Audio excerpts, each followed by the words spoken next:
From my experience, how has investment banking landscape changed over the last few years, and how should students adapt to those changes? In some ways, banking hasn't changed at all. Right, the core things that investment banks do hasn't changed. Now, first off, I would say I have been out of the industry for a few years, so I'm not going to have like the most recent, last 24 months type of advice. So definitely ask this question to others that you see who have been in the business for the last 3-4 years. Yeah. Things that I would say, this was a trend that was happening before COVID. It happened when I joined Robert Baird. It was moving this direction, but then COVID accelerated it. And I would say with that, it's a little bit of flexibility in work schedule. Now, I think it's come back the other way a little bit more to what it used to be, but banks have come a long way in the last 20 years, let's say. Let's kind of expand the time horizon. 20 years, they've come a long way in making the work environment more manageable and more hospitable.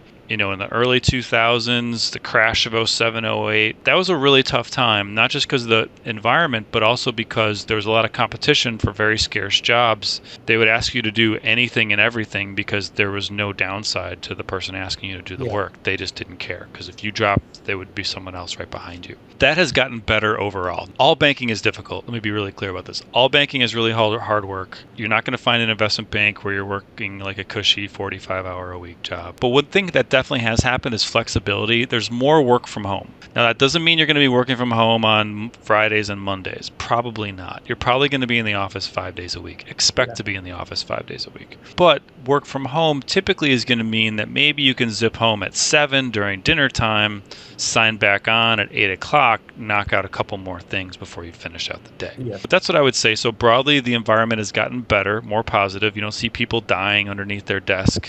Yeah. At least we haven't seen that in a while. It's been a few years, but it has happened, unfortunately.